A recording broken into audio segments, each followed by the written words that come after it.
loss aversion. So interestingly, people mismeasure the value of getting something versus losing something. We're actually much more risk.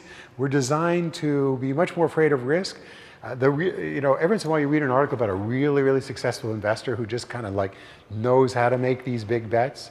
And the reason most of us don't is because really we're wired to be much more protective against loss than avaricious for gain.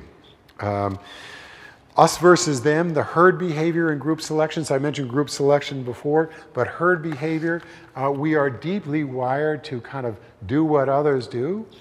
We see that, by the way, in a lot of species, the way they follow as herds. And so great, strong social, there's a book come out called Nudge. Have people seen Nudge? And there's a lot of interesting work now about how in a community, if there is one strong voice, for example, for education, or a strong voice for the environment, or a strong voice for for health, a community improvement, and they're really good at kind of social networking, that one person, it turns out often, is what shifts the whole community. And then the rest of us follow, because we're wired for this herd behavior. And so, for example, one of the things to do in thinking about greening our buildings is to find who that leader is, and if you can get that leader to really be the advocate, then people are going to switch. Social norms. And so we are wired also to try and be normal. It's interesting. And this actually has some negative effects. For example, there was a study in, I think it was Oregon, somewhere in the Pacific Northwest. There have been a lot of different, and somebody's here, so they get from the Northwest, they can correct me if I got that place wrong, but there's been a lot of work on how you give feedback to people about their energy use and encourage better use. So there was a place in which was kind of giving a scale of 1 to 100 and showing how people are performing. And let's say 100 is the best performance and 0 is the worst performance. And it was on your utility bills. And what was happening was people who were 0 to 50 would go, oh, I'm not doing so well. And they would improve in their energy behavior. But there were a bunch of people who were in the 50 to 100 who were going, hey, like I'm doing better than the norm. I can like leave the TV on longer or not turn off the lights when I leave the room. And their actually behavior went worse. So there's another way.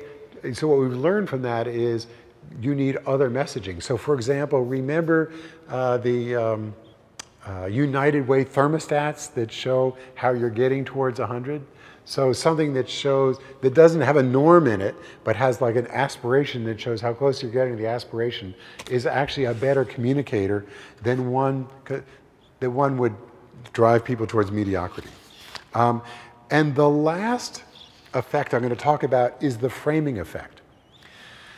So remember this whole thing I'm saying that people actually aren't irrational. We have these heuristics, these models about how we function. So they'll do studies. For example, they will ask people questions in a room. A bunch of people, thousands of people go through the room. They'll ask them the same question. And on the wall, they'll have a picture of coins. Or, by the way, that has nothing to do with the questions. And then they'll ask another 1,000 people the same question. On the wall, they'll have a beautiful forest, photographs. Just all they do is change the photograph. And the outcomes of the studies are different.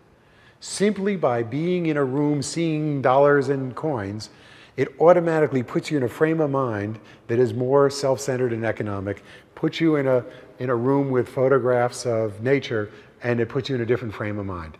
And they've done all kinds of framing. And so how we communicate, how we, the way we talk to our tenants, how we frame the letters we're writing, etc. The whole context of this makes an enormous, enormous difference. Humans are always, we're integrating a huge amount of data. You may be thinking you're giving one message, but it's the meta environment of that message that is framing the context in which the message is being received. And how we change that context. So for example, so we've said that people are altruistic. So if you, for example, create a altruistic circumstance, so we're seeing, for example, in religion and environment, we're seeing all kinds of, just the way it really took the churches to come on board to really create the national civil rights movement. We needed to frame civil rights as a spiritual as a imperative.